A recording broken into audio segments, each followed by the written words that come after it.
मित्रांनो, तुमचं पुन्हा एकदा GB स्टोरी टेलर या यूट्यूब चॅनलवर स्वागत आहे।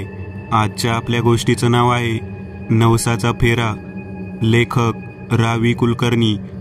पण गोष्ट सुरू करण्याआधी जर कोणी या चॅनलवर पहिल्यांदाच आलेले असाल तर त्यांनी ह्या चॅनलला सबस्क्राईब करायला विसरू नका। चला तर मग अजिबात वेळ न घालवता गोष्टीला सुरुवात करूया।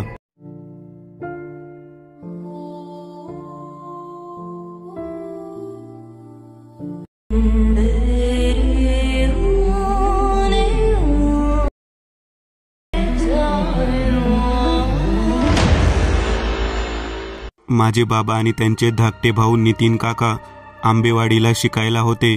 दोघांचे शिक्षण आजी आजोबांनी शेती करून पूर्ण करायचे ठरवले होते।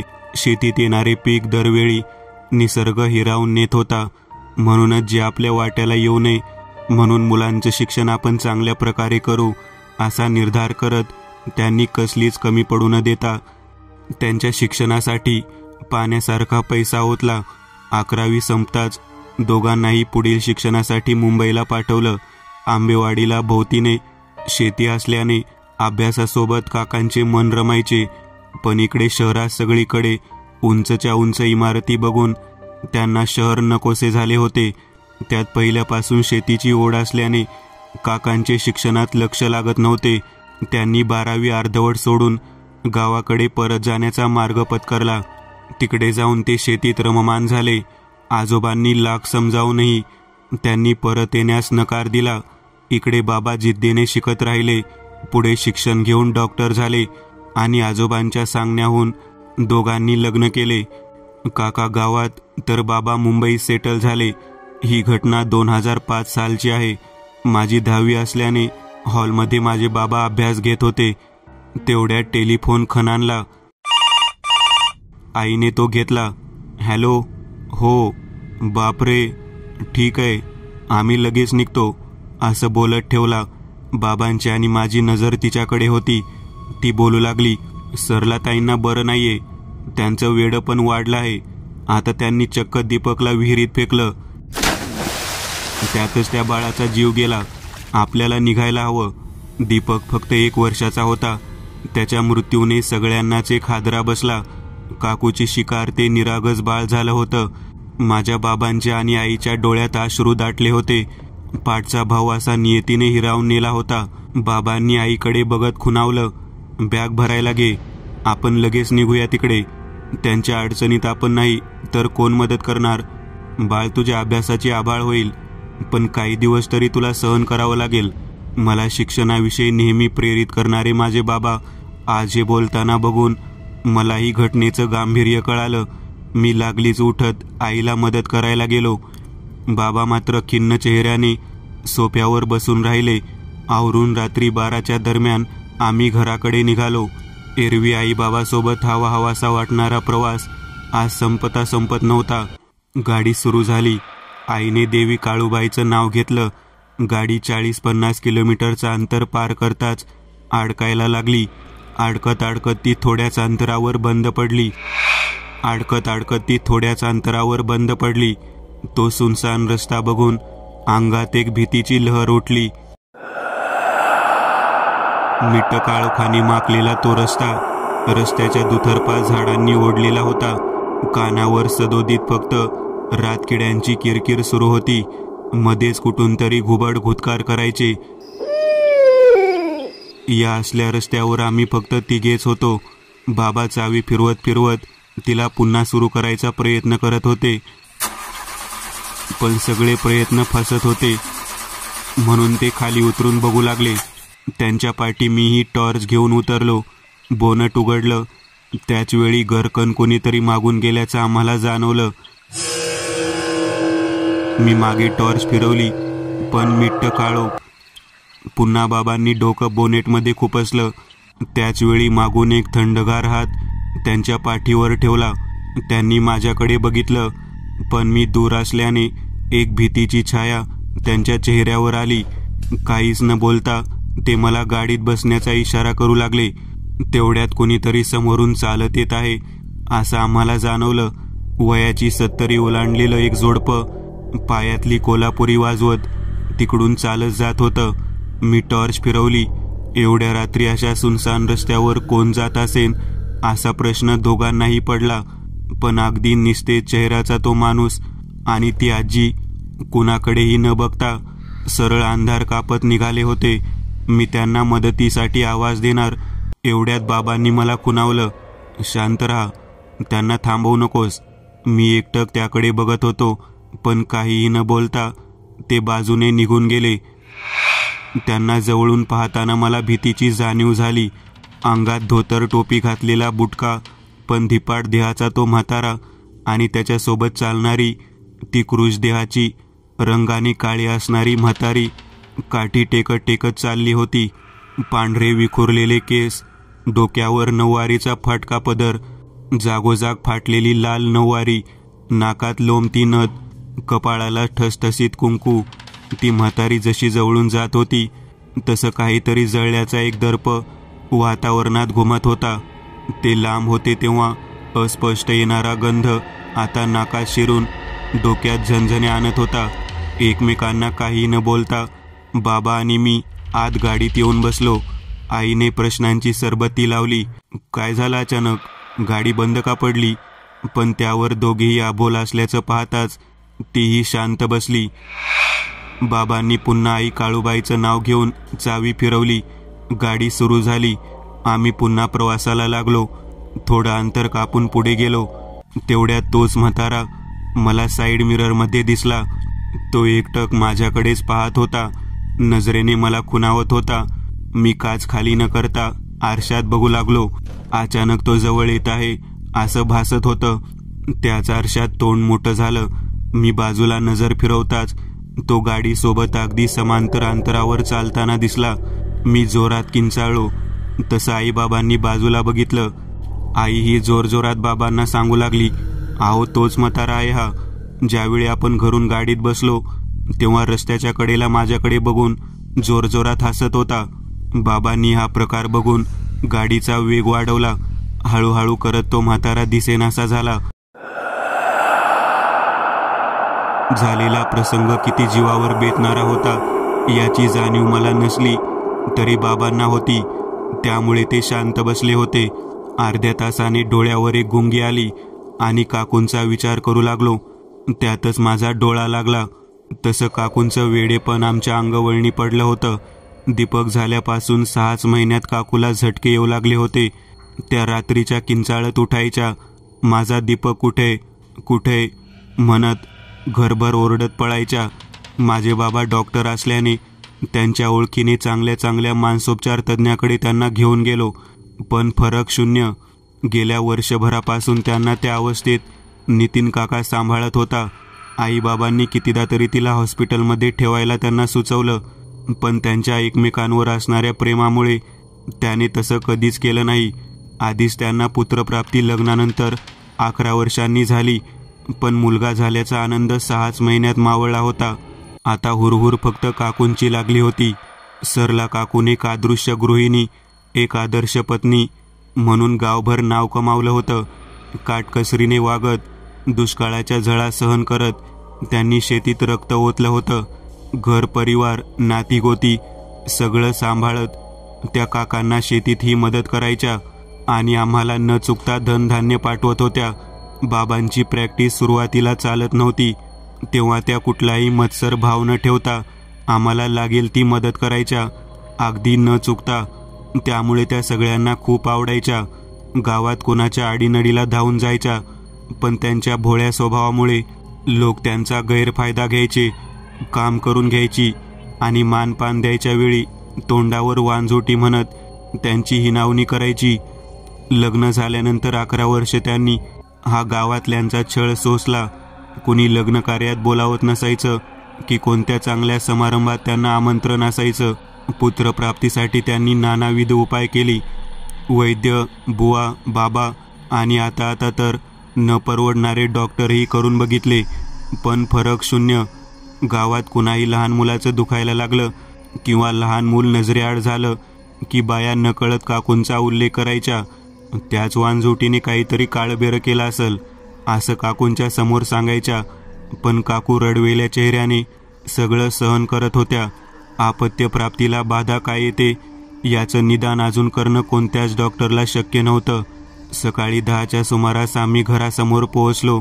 घराच्या बाजूला लोकांनी गराडा घातला होता. लोक आपापसात कुजबुजत होते. ते बघून एक काळी चिरणारी लहरच अंगातून सरसरली. बाबा आणि आई धावतच त्या गर्दीतून वाट काढत आत गेले. एका खुर्चीवर काका शांतपणे बसला होता. त्याच्या डोळ्यातून निघणारे आसवेही आता सुकून गेली होती. बाबा समोर होत त्यांना आधार देऊ लागले. समोर बाजेवर दिलीप शांत झोपला होता. अगदी कोवळा मांसांचा गोळा, शरीर पाण्याने जरा फुगलेलं, गोरा गोमटा चेहरा निस्तेज पडला होता. गालावरची खळी अजून शाबूतच होती. आम्ही आलेलो बघताच गावकऱ्यांनी पुढची तयारी सुरू केली. एक पांढरी झोळी आणलेली, सोबत मिठाचे पुडे, कापूर, हळद आणि उदबत्ती. आईने दिलीपला जवळ घेतले. नेमकंच रांगायला शिकलेलं ते कवळं पिल्लू आईचा पदर सोडून चिरनिद्रा घेत होतं. नातेवाईकांनी घाई केली. आईकडून त्याला जवळजवळ खेचतच त्या झोळीत टाकलं. तसं काका खाली बसून त्याला पुन्हा पुन्हा जवळ घेऊ लागला. त्याच्या तोंडाचे, हाताचे, पायाचे मुके घेऊ लागला. एका बापाची माया त्याला ते बाळ ह्या धरणीच्या पोटात टाकू देत नव्हती. पण नातेवाईकांनी त्याला त्याच्या हातून घेतलं. बाबांनी काकाला आधार देत उठवलं आणि सुरू झाली अंत्ययात्रा. गावाच्या बाजूला असलेल्या आमच्या शेतात एक खड्डा खणला होता. ते बाळ एका पांढऱ्या झोळीत टाकून काकाच्या हातात दिलं गेलं. पाठीमागे कुदळ, फावडे, पाण्याची बकेट घेऊन लोक चालत होते. थोडं अंतर चालतच आम्ही शेताजवळ आलो. काकांच्या हातून बाबांनी दिलीपला घेतलं. त्या निरागस चेहऱ्याला पाहून त्यांनाही हुंदका दाटून आला होता. लोकांनी ती पांढरी झोळी खाली अंतरली. त्यावर गुलाबाचे फूल, कापुराचा एक थर ठेवून मिठाचे पुडे फोडून त्या खड्ड्यात टाकले. नंतर दिलीपला त्यावर झोपवले. नंतर पहिली मूठ रडत रडत काकांनी टाकली. त्या पाठी दमयंती आजीने, नंतर बाबा आणि मग मी. क्षणार्धात खड्डा भरला. फावड्याने त्यावर एक डगर केली. त्यावर पाणी टाकून फुले वाहून सगळे हळूहळू निघून जाऊ लागले. काकांना घेऊन आम्हीही गेल्या पावली वापस आलो. सुतकी चेहऱ्याने सगळे दिलीपच्या फोटोभोवती बसले होते. तेवढ्यात आईने काकांना विचारलं, भाऊजी, ताई कुठे आहेत? त्यावर त्यांनी शून्य नजरेने रूमकडे इशारा केला. दार अर्धवट ढकलून घेतलेलं होतं. एक अस्पष्ट गुरगुर तेथून ऐकू येत होती. आई आणि मी दबकत त्या दिशेने गेलो. आईने दार ढकलताच समोरील भयावह दृश्य पाहून आम्ही हादरलो. पलंगाला साखळदंडाने बांधून ठेवलेलं ते ध्यान माझी काकू नव्हतीच. विस्कटलेले केस, कपाळावर पसरलेलं कुंकू, लाल भडक डोळे, डोळ्याखाली गडद काळे डाग, चेहऱ्यावर नखांचे ओरबडे, साडीची दयनीय अवस्था, ब्लाऊज जागोजागी फाटलेले. एक आसुरी हास्य काळ्याशा ओठांवर तरळत होतं. हाताला आणि पायाला भांडलेल्या त्या भल्या मोठ्या साखळीने त्यातून रक्त येत होतं. खाली ओघळणारा प्रत्येक थेंब ते ध्यान जिभेने चाटून घेत होतं. आईला आणि मला दारात पाहताच तिची भेदक नजर आमच्याकडे गेली. तशी तोंडातून गुरगुर करत ती आमच्याकडे येण्याचा प्रयत्न करू लागली. जोरजोरात हिसके देत होती. त्यामुळे तिच्या गुरगुरीला आता लोखंडी साखळीची साथ मिळाली. वातावरणात प्रचंड गारठा पसरलेला होता. त्यातही असलं भयानक संगीत. आईने मला पदराखाली घेत ते हळूवार दार लोटून घेतलं. आईच्या डोळ्यातूनही घळाघळा अश्रू वाहू लागले. बाहेरील लोकांचा गराडा आता कमी झाला होता. जो तो आपापल्या कामाला निघून गेला होता. बाहेर बैठकीत फक्त शेजारी नसलेल्या दमयंती आजी बसल्या होत्या. बाबांकडे बघत त्या बोलू लागल्या, सुनील, अरे तू तरी समजूतदार आहेस नवं? मग मी काय म्हणते ते ऐक. नितीनला किती वेळा सांगितलं, हे डॉक्टरचं काम नवं, ही बाधा बाहेरची आहे. निदान आता तू तरी एक वार बाहेरून बघून ये. पण बाबाही नितीन काकांसारखे विज्ञानवादी असल्याने त्यांनी नकार दिला. बाबांनी काकांना आराम करायला लावला. सकाळपासून पोटात काही नसल्याने आई स्वयंपाकाला लागली. दुपारी 4च्या सुमारास तिने बनवलेलं जेवण करून आम्ही बैठकीत पडलो. सायंकाळ झाली तशी दमयंती आजी पुन्हा घरात आली. तिने येताना काळूबाईचा अंगार आणला होता. आईच्या हाती देत तिने गुपचूप काकूला लावायला सांगितला आणि आल्या पावली वापस निघाली. आईनेही तो सगळ्यांच्या नकळत रूममध्ये जाऊन काकू झोपल्याचं बघताच तिला लावला. पण झाकलेले डोळे खाडकन उघडत ती दात ओठ खाऊ लागली. जोरजोरात डोकं वर करत आईवर झेपावली. तिला सर्वच बाजूंनी बांधून ठेवला असल्याने तिची झेप आईपर्यंत पोहोचत नव्हती. पण आईचा पदर तिच्या दातात आला. तिने जोरजोरात खेचायला सुरुवात केली. आईने बाबांना आवाज दिला आणि मोठमोठ्याने किंचाळू लागली. तोच बाबा आणि काका रूममध्ये पळत आले.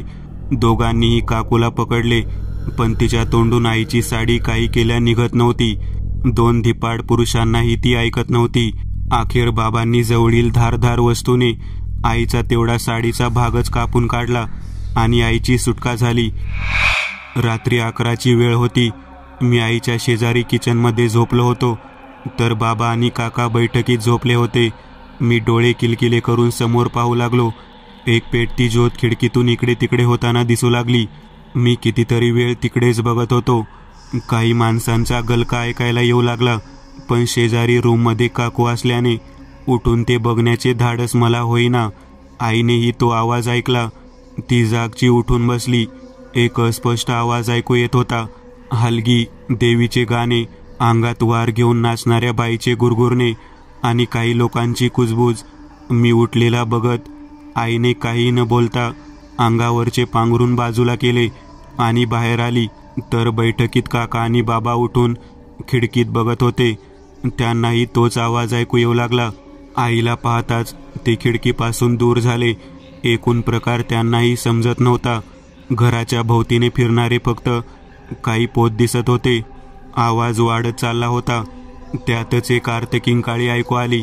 आवाज काकूच्या रूममधून येत होता. आम्ही सगळे क्षणार्धात तिचा दरवाजा उघडून आत गेलो. ती विवळत तिची मान एक सलग गोलाकार फिरवत होती. त्या येणाऱ्या आवाजाच्या तालात ती तिचं बेसूर दिसणारं शरीर हलवू लागली. ते बघून मला भीतीने रडू यायला लागलं. समोरील विदारक दृश्य अजूनच भयानक होऊ लागलं होतं. आईने प्रसंगावधान दाखवत मला तेथून बाहेर जाण्याचा इशारा करू लागली, पण मला एकट्याला बाहेर जायला नकोसं होऊ लागलं होतं. काही वेळ तसंच आम्ही अपराधी नजरेनं तिच्याकडे बघत होतो. तेवढ्यात तिच्या उशाला कुणीतरी बसल्याचा भास झाला आणि लाईट गेली. बाबांनी लागलीच मोबाईलचा टॉर्च लावला. तसं एक लहान बाळ तिच्या तोंडावर हात मारत खेळत असल्याचं दिसलं. तो दिलीप होता. आईने घाबरत मला मागे खेचलं. दिलीप हळूहळू रडू लागला. त्याचा आवाज आणि काकूंची गुरगुर कानाला कर्कश वाटू लागली. बाबांनी दिलीपवर मोबाईल लावला तसा तो तेथून नाहीसा झाला. तिचे पायाजवळचे साखळ दंड वाजू लागले. सगळ्यांचं लक्ष तिकडे गेलं. बाबांनी परत मोबाईल तिकडे केला तसं दिलीप दिसला आणि एका रिकाम्या खुर्चीवर एक म्हातारा बसला होता. अगदी शांत, जणू काही घर त्याचंच असावं. मी त्याला बघत किंचाळत बाहेर पळालो. हा तोच म्हातारा होता जो आम्हाला रोडवर दिसला होता. दिलीप त्याच्या आईची साखळी काढत होता. त्याकडे बघून कुणालाच खरे वाटेना. तो एक विचित्र भास सगळ्यांना जाणवला. काकांना काय करावे ते सुचेना. काका झेप घेत त्याला उचलणार एवढ्यात बाबांनी त्याला मागे खेचलं आणि सगळ्यांना बाहेर घेत रूमचं दार लावलं. आता बघितलेला प्रकार त्यांच्याही माथी पडेना. तिचा त्रास वाढतच चालला होता. रात्री 3च्या सुमारास तिने तिची गुरगुर थांबवली आणि झोपीच्या आहारी गेली. ते पाहताच बाबा आणि काका दारासमोरून बैठकीत आले. आई मला घेऊन किचनमध्ये गेली. दोघांचा आवाज स्पष्ट ऐकू येऊ लागला. बाबा काकांना सांगत होते, हे बघ नितीन, विज्ञानवादी दृष्टिकोन माझाही आहे, पण जिथे सगळेच उपचार संपतात तिथे आपल्याला श्रद्धेचा सहारा घ्यावा लागतो. आपण उद्याला दमयंती अक्काला सांगू. ती बघेन. तिच्या ओळखीत कुणी असेल तर. त्यावर होकारार्थी मान हलवत काकाने अंथरुणावर अंग टाकलं. रात्री केव्हा तरी मला झोप लागली. दमयंती आजीच्या बोलण्याने मला 10च्या दरम्यान जाग आली. मी डोळे चोळत बैठकीत आलो. तिथे बाबा आणि काकांच्या शेजारी एक बाई पाटावर बसली होती. तिचा अवतार बघून नक्कीच ती कुणीतरी देवाची असावी असं वाटत होतं. साधारण 50शी गाठलेली अंगावर हिरवी साडी चोळी, तेजाने माखलेला चेहरा, कपाळावर लाल भडक मळवट, नाकात ठसकेबाज नथ, निसर्गानेच लालीलाल केलेले ओठ, गळ्यात दागिन्यांच्या शेजारी उठून दिसणारी टपोऱ्या कवड्यांची लाल दोरीत गुंफलेली माळ, हातात हिरवा चुडा, एक पाय गुडघ्यात वाकवून त्यावर डावा हात ठेवून ती कान टवकारून काकांचा आवाज ऐकत होती. मी किचनमध्ये आईजवळ गेलो तेव्हा तिने सांगितलं, या गावात मांढराच्या काळूबाईची जोगतीन आहे. तिला दमयंती आजीने बोलावलं आहे. तिला पहाटेच तसा निरोप बाबांनी दिला होता आणि काल झालेला सगळा प्रसंगही सांगितला. मी तोंड धुवून परत बैठकीत गेलो. तिथे ती बाई एका वर्तुळात एक लिंबू ठेवून त्यावर तिचा डावा हात ठेवून बसली होती. कुणीच कुणाशी बोलत नव्हतं. अचानक तिच्या तोंडून एक ललकारी घुमली. आई काळूबाईचा उधो उधो आणि ती झुलायला लागली. आई किचनमधून धावतच बाहेर आली. दमयंती आजी कमरेवर हात ठेवून उठली. देवदासीच्या केसांना मोकळं करत तिचा पदर तिच्या कमरेला खोचला. तोच ती बाई मोकळं झुलायला लागली. सोबतच ती कन्याचा आवाजही करू लागली, अगदी तसंच जसा काल रात्री काकू करत होती. तिने बोलायला सुरुवात केली. मला घास दिला नाही, मला माझा घास दिला नाही, म्हणून मी माझा घास सोडून येते. तिच्या बोलण्याने काही सोयर सुतक लागत नव्हतं. अखेर दमयंती आजीने 2 लिंब तिच्या डोक्यावर पिळले आणि तिच्या समोर आईला बसवत बोलली, आई चुकलं मागलं पोटात घे आणि काय झालं तर समज सांग. तसं तिने बोलायला सुरुवात केली. ही सरला नाक रगडत माझ्या डोंगरावर आली होती. मला बोटुळ्याचा भात निवत दाखवला आणि सबूत दिला की माझ्या वेलीला फळ धरलं की तुझा पोत गावभर मिरवीन, माझी पालखीत मिरवणूक काढीन. पण फळ धरलं, पोटुशी राहिली आणि मला इसरली. पुन्हा फिरकून बी माझ्याकडे बघायला तिला येळ नाही. दिलेला सबूत जर नवमीच्या आई पुरा झाला नाही तर तिचा घास मी घेणार. मी कालच वाघ्याला इशारा द्यायला धाडलं होतं. तो पोत घेऊन तिच्या भोवती फिरत होता. पण कालसारखा तो उद्याला रिकाम्या हाती येणार नाही. बोल काळूबाईचा उधो उधो म्हणत ती बाई झुलायची थांबली. एकंदर प्रकार सगळ्यांच्या लक्षात आला होता. काकूंनी बोललेला नवस तिने फेडलाच नव्हता. त्याचाच फटका तिला बसला होता. बाबांनी देवदासीचं वारं उतरलं तसं तिला विचारलं, ही पालखी कधी आणि कशी मिरवावी लागेल. त्यावर तिने सांगितलं, उद्याला अष्टमी आहे. गावदेवी आपली काळूबाई आहे. त्यामुळे सालाबादप्रमाणे तिचा साज शृंगार करून तिची गावभर मिरवणूक काढली जाईल. तेव्हा तुम्ही भावाने मिळून पालखीचे भोई व्हायचं. आईकडे बघत ती बोलू लागली, उद्याला सकाळी उठून ओल्या अंगाने देवीचा निवत करायचा. वरून 1 वार साडी चोळी, हिरवा चुडा, सवासणीचं वाण उतरून उद्या पालखी यायच्या आत नदीवर विसर्जित करायचं आणि पायघाड्या घालून घरात पालखी बोलवायची. आईने हाच अखेरचा उपाय मानत त्याला पसंती दिली. उद्याच्या सामानाची यादी बनवून तिने बाबांजवळ दिली. काकूंची तगमग थांबली होती. रात्री उशिरा बाबा घरात आले तसं त्यांनी पिशवी आईकडे दिली. आईने सामान मोजून उद्याच्या स्वयंपाकाला लागणारं सगळं सामान काढून ठेवलं आणि जेवण करून आई काळूबाईचं नाव घेत अंथरुणाला पाठ लावली. 3 दिवसापासून काकूने काहीच खाल्लेलं नव्हतं. तरी ती फक्त शरीराने कमजोर दिसत असली तरी 2-2 माणसांना ऐकत नव्हती. एवढी ताकदवान झाली होती. दिवसभर ती जणू काळूबाईचं वारं अंगावर खेळवत होती. रात्री 1च्या सुमारास काकूच्या जोरात कन्याने अख्खं घर हादरून उठलं. तिची ती किंकाळी काळजाला भोक पाडणारी होती. ए सोड मला, कोण आहेस तू, जवळ येऊ नको, सोड, असं जोरजोरात ओरडत ती साखळदंड वाजवू लागली होती. आम्ही दोघांनी उठत बैठकीत धावलो. तिथं कोणीच नव्हतं. काका आणि बाबा आधीच रूममध्ये गेलेली होती. आम्ही त्यामागे जाऊन समोरील प्रकार पाहू लागलो. काकू एकटीच बडबडत होती. खोलीत कसला तरी दर्प येत होता. काहीतरी जळाल्याचा वास नाकात शिरून डोक्याला मुंग्या आणत होता. आम्हाला हा प्रकार काहीच कळत नव्हता. काका धावत रूम बाहेर गेले. मोठ्या दाराची कडी उघडून दमयंती आजीच्या झोपडीसमोर उभे राहिले. त्यांनी तिला बोलवत घरात आणलं. आजीला थोडाफार कळत असल्याने पुढे घडणारा प्रकार तिला कदाचित माहिती झाला होता. तिने येताना हातात आणलेला कापूर आईला पेटवायला लावला. काकूच्या पोटावर 3 वेळा ओवाळून तिच्या तोंडात पेटता कापूर टाकला. काकूनेही सहज तो पाण्याच्या घोटासारखा गिळून घेतला. सकाळ झाली तशी सगळ्यांचीच लगबग सुरू झाली. काकूंवरून उतरलेला उतारा घेऊन काका नदीवर जायला निघाले. आईने स्वयंपाक करून नैवेद्य बनवला. बाबांनी दुपारी हातात पाणी आणि नैवेद्याचं ताट घेऊन मंदिर गाठलं. सगळं उरकून सायंकाळी बाबा आणि काका पालखी गावभर फिरवू लागले. रात्री उशिरा पालखी घरात आली. अंगणात तिला ठेवताच काकूला मोकळं केलं गेलं. ती एकसारखी कुतत कुतत बाहेर आली. पालखीच्या बाजूला बसून घुमू लागली. तिच्या अंगात काळूबाईचं वारं आलं होतं. सगळा मानपान घेऊन देवी भरभरून आशीर्वाद देत परतीच्या मार्गाला लागली. इकडे 2च दिवसात काकूंना बरं वाटायला लागलं. त्यांना साखळदंडाची आवश्यकता वाटत नव्हती. खिन्न मनाने त्या दिलीपला उठवत आईच्या गळ्यात पडून रात्रंदिवस रडत होत्या. 1 आठवडा उलटला तसा काकूंची तब्येत सुधारू लागली. जीवनशैली पूर्वपदावर येत होती. 12 मार्चचा दिवस उजाडला. काकूला सकाळीच थंडी ताप भरून आला. त्याच दिवशी किचनमध्ये आईसोबत उभ्या असताना अचानक चक्कर येऊन पडल्या. तसे सगळे धावले.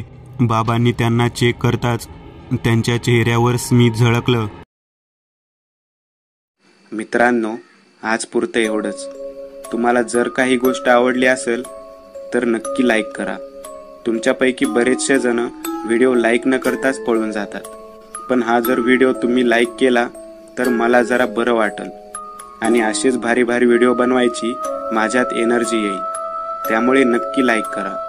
आणि अजूनही कोणी या चॅनलला सबस्क्राईब केलेलं नसाल तर लगेच सबस्क्राईब करून टाका. आणि बाजूची घंटी ती मात्र दाबायला विसरू नका. देवाची घंटी आहे ती. चला तर मग पुन्हा भेटूया अशीच एक आगळी वेगळी गोष्ट घेऊन पुढच्या